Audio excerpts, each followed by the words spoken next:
Tim and Greg, and our special guest is joining us live now in studio.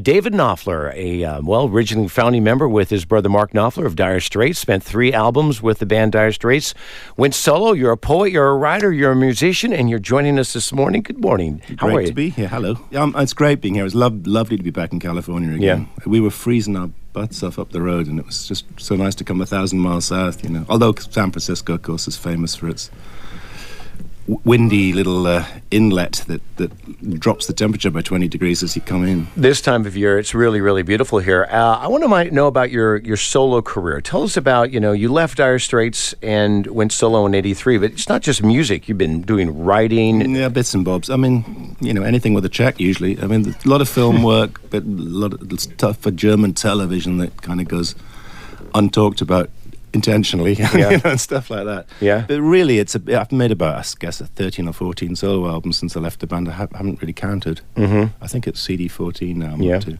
You've got a new one out now. Yeah, that's really just it's a live.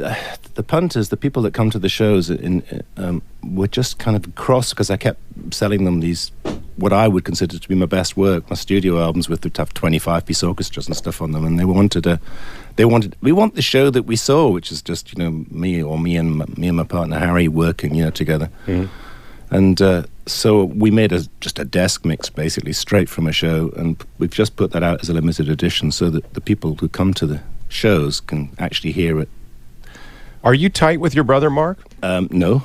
You're not? No, weddings and funerals. Really? Sure. So that must be kind of on the awkward side. After 30 odd years, you get used to it. Yeah. So, I mean, it's nothing to do with me. I can't do anything about it. And you said you have a house in upstate New York. Do you spend most of your time here in the States? I fell in love with a girl who turned out to be an American. She ticked all the boxes, really everything. You put those wish lists up to heaven, so to speak, with the higher powers or whatever the hell is up there, if there is anything up there. And she just ticked all the boxes, and it would have been churlish after the event to go, do you think you could have made her a European? Yeah. Speaking of girls that you fell in love with, what were you telling me that when you get together with musicians, let's say you're going to go do a session with a musician, it's called working with the girls or something like that? Oh, you can't say, in America, you can't say I'm off to do my girls. But to do my girls. But you could say that in England, they would understand that you were just going off to do some music, That's funny. I've never heard that one. Well, you're off to do some music for us right now. And again, David Knopfler in studio with us this morning. We're excited to have you here. You're at the Fox Theater on Thursday, Saturday in Santa Cruz, and you're going to play for us live right now. I'm going to have a crack at it, yeah. It's a little early, but let's go for one. This is called Grace in the Gutter, and it goes something like this.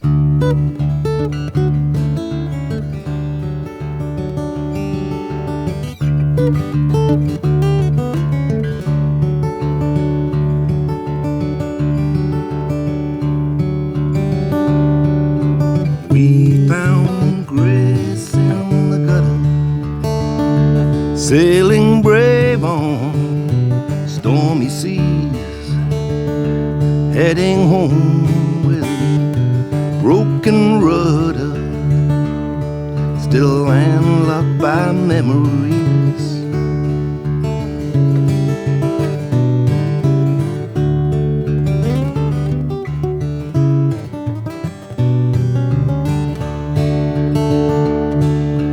We found grace in the gutter, some hidden compass in the measure of our fall.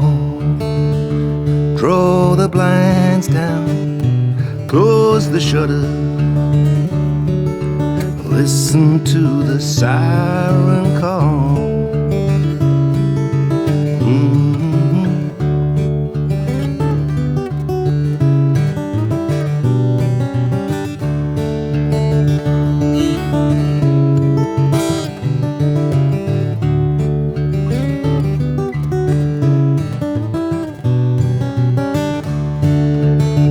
And for you forswear all other, a pitter patter we could steal away,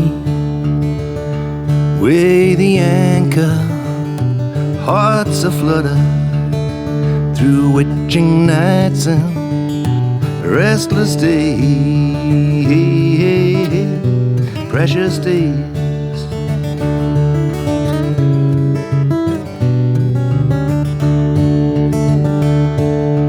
We found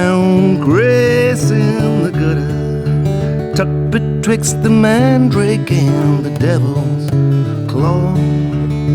Some secret treasure, my lonely lover. It's a perfect place where we can heed the call.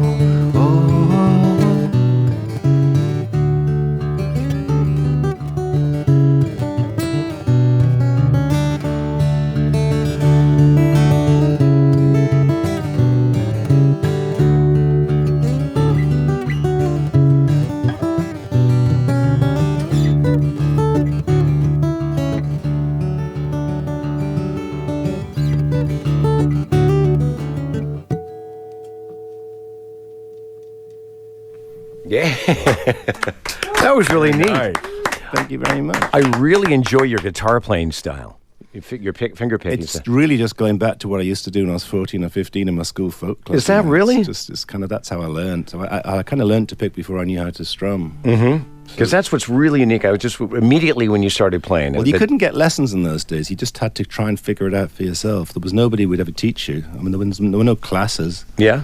If you went to your music teacher at school and said you wanted to play the guitar, you'd just get strapped for it, or slapped for it, or caned for it, or something in English school, you know. David Knopfler in studio here on KFOG.